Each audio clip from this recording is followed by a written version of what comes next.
Donc maintenant, on va aller comprendre qui sont les Philistins. Parce que on va aller en fait dans...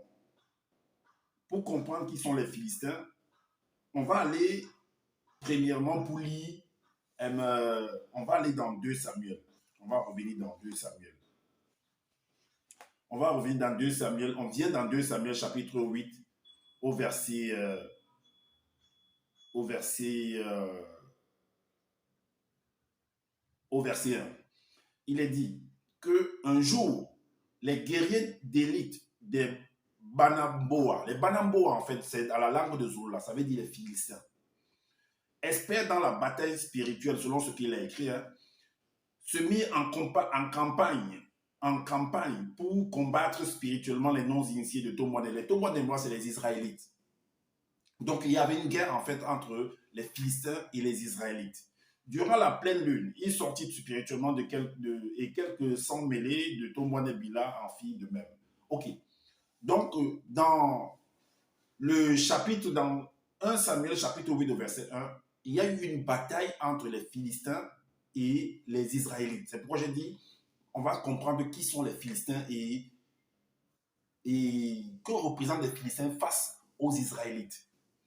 Pour ça, on va dans 1 Chronique, dans le livre de Zola, dans 1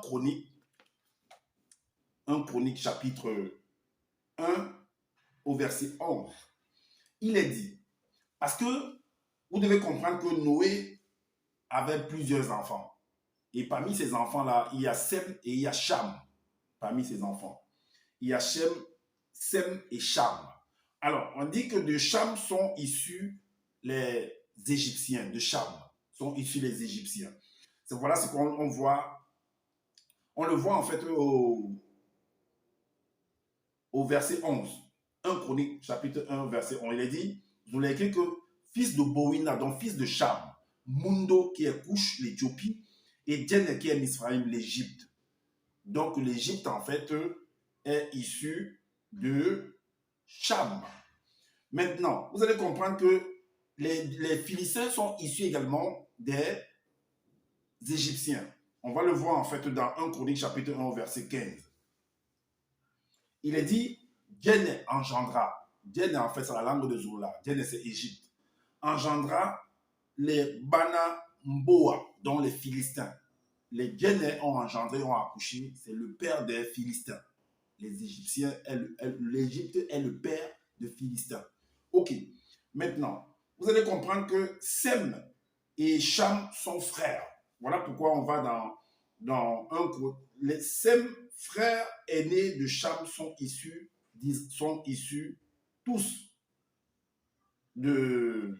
sont tous... Sem est frère aîné de Cham et sont issus en fait, sont de la même lignée en fait. Donc, tous en fait, vous allez comprendre que ce soit les Philistins et les Israélites, ils sont tous en fait les descendants des Sémites et des Camites en fait. Est-ce que vous comprenez? Voilà pourquoi, si on va dans 1 Chronique chapitre 1 à partir du verset 18, il est dit que le fils de Sem, parce que Sem est le frère de Cham, et les enfants de Noé, tous deux sont les enfants de Noé. Alors, dans les fils de Sem, que lui l'appelle Den, il y a en fait, il y a de lui en fait, bon, il cite les noms là et tout, et au verset par exemple 20, il dit, de la lignée de Sem apparurent Abraham. De la lignée de Sem apparut Abraham. Est-ce que vous comprenez? Abraham. Et de Abraham, en fait, sont sortis Ismaël et Isaac. Et nous savons que au verset, par exemple, 22, de Isaac est sorti, en fait, les jumeaux, c'est-à-dire Ésaü et Jacob. Et c'est ce Jacob-là qu'on appelle Israël, qu'on a donné le nom Israël. Est-ce que vous comprenez? Donc, c'est en gros, Israël et Philistins sont des frères.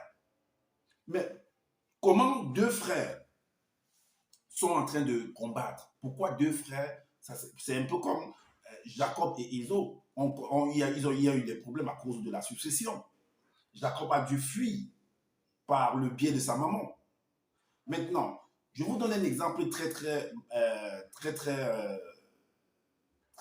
chaud, très vraiment frais. Vous voyez aujourd'hui ce qui se passe dans le monde avec la guerre de l'Ukraine et de la Russie.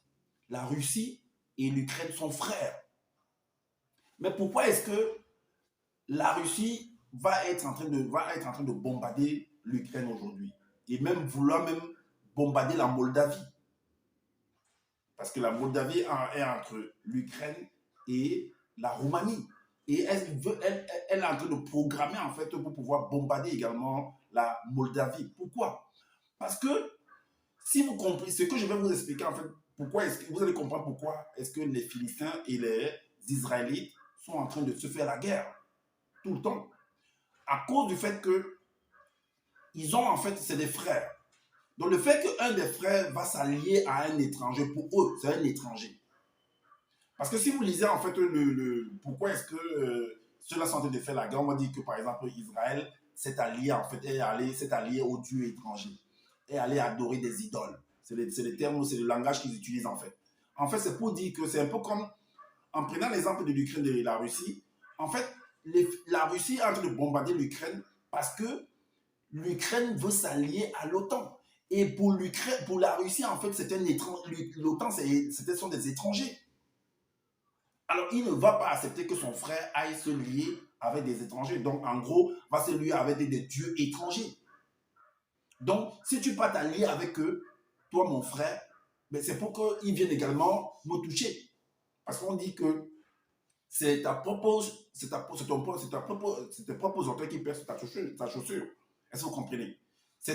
On passe toujours par ton frère pour t'abattre. Donc, la Russie qui a vu loin, qui a une vision plus panoramique, a dit qu'il ne peut pas accepter ça. Voilà pourquoi il a été de bombarder. Vu que tu veux t'entêter à aller t'allier avec des dieux étrangers, au lieu de rester entre nous, alors je vais te faire la guerre. Donc voilà pourquoi les Philistins et les Israélites étaient en train de faire la guerre, tout simplement.